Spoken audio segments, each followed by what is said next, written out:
द्रव्य संग्रह ग्रंथ का स्वाध्याय चल रहा है। तृतीय अध्याय में सम्यक दर्शन, सम्यक ज्ञान, सम्यक चारित्र की चर्चा है। और सम्यक दर्शन, सम्यक ज्ञान, सम्यक चारित्र, इन तीनों को मोक्ष का मार्ग कहा है। और तीनों से युक्त जो आत्मा है वह भी मोक्ष मार्ग है, ऐसा पूर्व में दर्शा कर आए हैं। सम्यक दर्शन की चर्चा होने के बाद सम्यक ज्ञान की चर्चा अब प्रारंभ होने जा रही है। सम्यक ज्ञान के बारे में किसे कहते हैं सम्यक ज्ञान, ये यहाँ पर चर्चा हमारे बीच में आने वाली है। सम्यक ज्ञान की चर्चा अब हम करने जा रहे हैं। तो यहाँ पर सम्यक ज्ञान की परिभाषा आचार्य भगवंत कह रहे हैं, संशय विमोह विभ्रम विभज्यम अपर सरोवस्य गहनम सम्मननाणम सायार्मणीयभेयं च। संशय विमोह विभ्रम विभज्यम अपर सरोवस्य गहनम सम्मननाणम सायार्मणीयभेयं च। जो सम्यक ज्ञान है उस सम्यक ज्ञान की परिभाषा यहाँ पर यह है कि संशय विमोह विभ्रम माने सम्यक ज्ञान जिन तीन दोषों से रहित होता है उन्हीं की यहाँ पर चर्चा है कि सम्यक ज्ञान तीन दोषों से रहित होना चाहिए। और तीन दोषों में से कोई भी दोष यदि आता है तो वह सम्यक ज्ञान नहीं कहला सकता है। यही आचार्य भगवंत यहाँ पर कह रहे हैं। तो कह रहे संशय विमोह विभ्रम, संशय माने संशय, विभ्रम माने विपरीत, और अनद्धवसाय संशय, ये तीनों के तीनों जो दोष हैं विभज्यम, इन तीनों से रहित होना चाहिए। और अपर स्वरूपस्य, मुख्य बात तो यह है कि अपने को और पर को दोनों को जानने वाले होना चाहिए।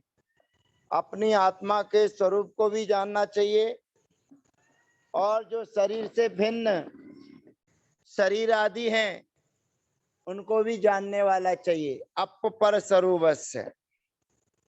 और गहनम, इसको ग्रहण करता है, इसको सम्मननाणम, उसको सम्यक ज्ञान कहते हैं।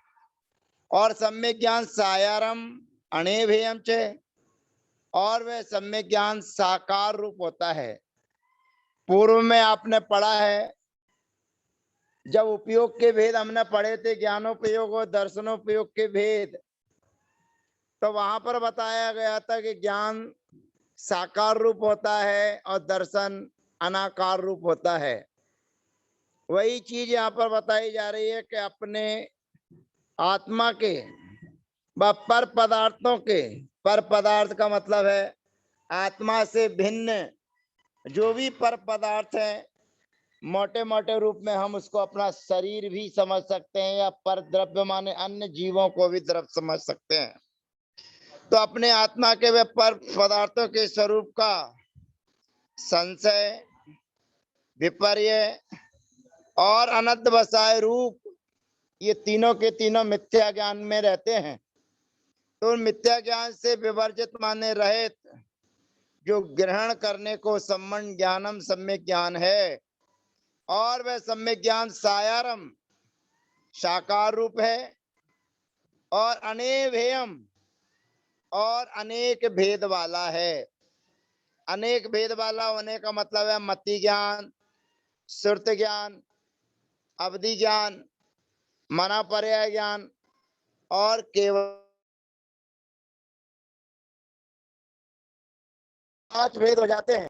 मति और श्रुत ज्ञान और अवधि ज्ञान चतुर्थ गुण स्थान से लेकर 12वें गुण स्थान तक चारों गतियों के जीवों को पाया जाता है। मना पर्याय ज्ञान केवल मुनिराजों को पाया जाता है और वे मुनिराज 6वें गुण स्थान से लेकर 12वें गुण स्थान वर्ती होना चाहिए। और जो केवल ज्ञान है वह केवल ज्ञान अरियंत भगवान यानी कि 13वें गुण स्थान और 14वें गुण स्थान वर्ती को पाया जाता है। से विपर्य अनंत वसाय से हमको क्या लेना है? कोई भी चीज जब हमारे सामने नजरों में आती है और नजरों में आने के बाद में जैसे मान के चले हमें हमारे पैर किसी पदार्थ पर रखा गया और पैर किसी के ऊपर रखा गया है, पैर रखने का आवाज तो आपको हुआ कि पैर के नीचे कोई है, पैर के नीचे कोई चीज आई है। अब पैर के नीचे आने वाली चीज क्या है? क्योंकि आंखों ने तो देखा नहीं है, तो उसमें संशय रहता है कि ये गुलगुली लग रही है, ये रस्सी है या सांप है। कोई सफेद सी चीज आपने देखी है और सफेद सी चीज आपने देखी रेगिस्तान में, तो आपको ऐसा लगेगा कि सफेद चीज या तो चांदी है या कोई शंख सीप वगैरह है, लेकिन निर्णयात्मक स्थिति नहीं होती है, उसी का नाम संशय है। और विपर्य का मतलब तो ये है कि विपरीत चीज सामने नजर आ ही रही है,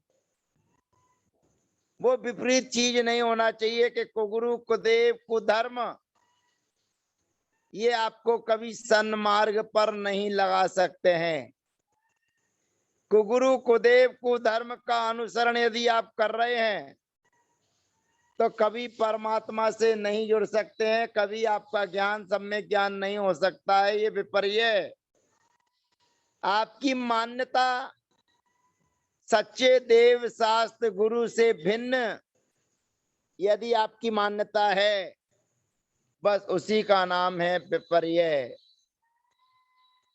और अनंत वसाय का मतलब यह है निर्णयात्मक नहीं होना, कुछ है, कुछ आवाज सा हुआ है, कुछ है, कोई आवाज से सुनाई दी है। अब आवाज किसकी सुनाई दी है, कौन की आवाज है, ऐसा उस वस्तु का भी परिज्ञान नहीं हो पाना, उसको अनंत वसाय कहते हैं। और ऐसा वह ज्ञान साकार माने आकार रूप होता है। आपको कोई ना कोई चीज की आकृति दिखना चाहिए, सामने वाला वस्तु जिस शरीर रूप में दिख रहा है तो उस शरीर की आकृति दिखेगी, क्योंकि इंद्रियों से ज्ञान हो रहा है। आपको 5 इंद्रियों और मन की सहायता से होने वाले ज्ञान को मति ज्ञान कहते हैं, और मति ज्ञान पूर्वक होने वाले ज्ञान को श्रुत ज्ञान कहते हैं। और रूपी पदार्थों में जो विषय होता है उसको अवधि ज्ञान कहते हैं। और अवधि ज्ञान ने जिसको जाना है, सर्वावधि ज्ञान ने जिसको जाना है, उसके सूक्ष्म अनंतवें भाग को मना पर्याय ज्ञान विषय बनाता है। और संसार में जितनी भी चीजें हैं, समस्त संसार की चीजों को एक समय में एक बार में ही स्पष्ट करने वाले जो हैं, उसका नाम है केवल ज्ञान। तो यहाँ पर सम्यक ज्ञान की परिभाषा में हमें संशय नहीं होना चाहिए, हमें विपर्य नहीं होना चाहिए, हमें अनंत वसाय नहीं होना चाहिए, और इन तीनों के नहीं होने के बाद अपर स्वरूपस्य अपने आत्मा के स्वरूप को भी जानने वाला होना चाहिए, शरीर के अस्तित्व को भी समझने वाला होना चाहिए। और ऐसा जो सम्यक ज्ञान है वो साकार रूप होता है, माने आकार से सहित होता है। और उसके अनेक भेद का मतलब है कि 5 भेद है, मति ज्ञान, श्रुति ज्ञान, अवधि ज्ञान, मना पर्याय ज्ञान। अब ये 5 भेदों में प्रत्येक जीव के अनुसार यदि लगाना चाहेंगे तो प्रत्येक जीव का अपना अपना ज्ञान का क्षयोपम अलग अलग है। किसी जीव को एक बार में याद हो जाता है, किसी चीज को जीव को 2 बार में याद होता है, और किसी को बार बार याद करने पर भी याद नहीं होता है, यानी कि उसके 6 उपसम में कहीं ना कहीं कोई कमी है, उसके अभ्यास में कहीं ना कहीं कमी है, लेकिन कुछ ना कुछ अंश रूप में रहता है। तो कहने का अभिप्राय इतना ही है कि हमारे अंदर सच्चे देव शास्त्र गुरु का यदि आपने अनुसरण किया है, उनको आपने आधार बनाया है, तो आपके अंदर ना संशय रहेगा, ना आप विपरीत रास्ते पर चलेंगे, और ना आपको अनध्यवसाय जो दोष है उनसे आपको कोई परेशानी होने वाली नहीं है। परंतु कुमतियों, कुसुरत और कुअवधि ज्ञान जो है, जिसका नाम है विभंग अवधि, उसमें संशय भी रहेगा, विपर्य भी रहेगा, और अनध्यवसाय भी रहेगा। इसलिए कुमति, कुसुरत और विभंग अवधि यानी कि कुअवधि ज्ञान वह मिथ्या ज्ञान ही है, ऐसा समझना चाहिए। वह कभी सम्यक ज्ञान नहीं हो सकता है। इसलिए और सम्यक ज्ञान जिसको होता है, 6 डालाकार में लिखते हैं, इस ज्ञान ही से भरत सीजा, माने ज्ञान से भरत सीजा है, मतलब भगवान राम, भगवान भरत को मोक्ष की प्राप्ति हुई, मुक्ति की प्राप्ति हुई। ये आज तक जितने भी सिद्ध हुए हैं, जितने हो रहे हैं और आगे जितने होंगे, सब सम्यक ज्ञान की महिमा से ही हो रहे हैं, हुए हैं और होंगे। पर सम्यक ज्ञान होने के बाद सम्यक चारित्र होना जरूरी है।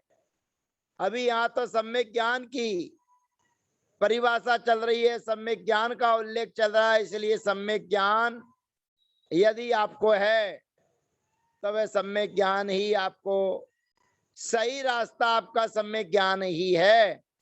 तो सम्यक ज्ञान जब आपके पास में है तो आपका रास्ता प्रशस्त है, आपका जो गमन हो रहा है, आपका जो विहार हो रहा है, वह भी प्रशस्त स्थान को ही प्राप्त होगा।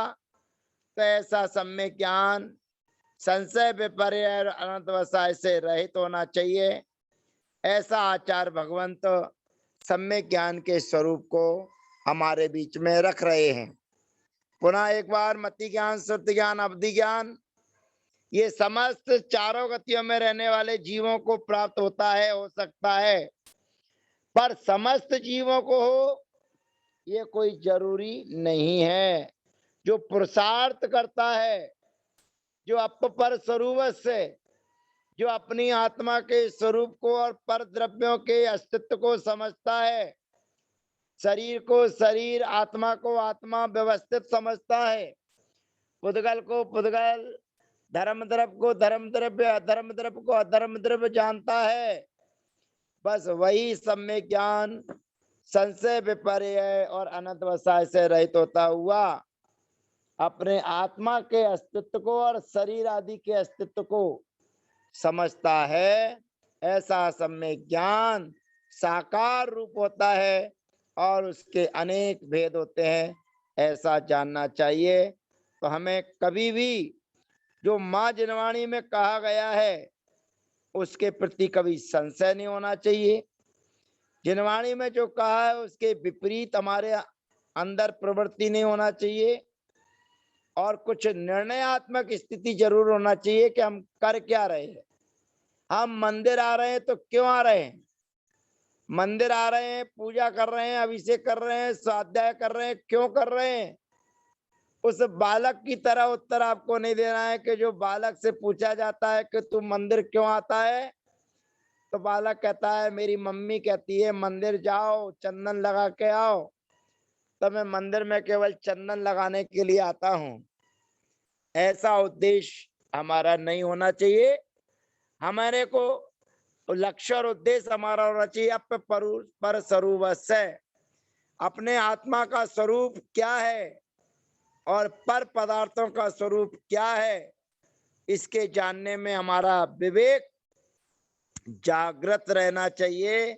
और जिसका विवेक जागृत रहता है उसी को सम्यक ज्ञान है, और वही सम्यक ज्ञानी जीव भूतकाल में मोक्ष को प्राप्त हुए हैं, वर्तमान काल में मोक्ष को प्राप्त हो रहे हैं, और आगे भी अगर मुक्ति की प्राप्ति होगी तो सम्यक ज्ञान के माध्यम से ही होगी।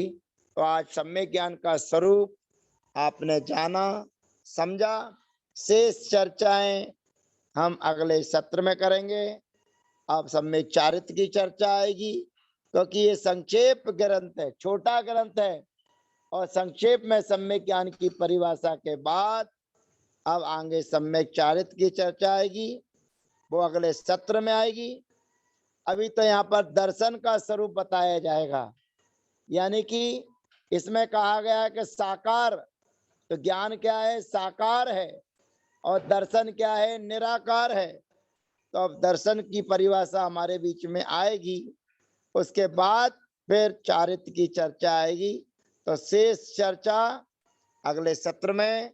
तब तक के लिए वंदना। जय जिनेन्द्र। सबका यथा योग अभिवादन।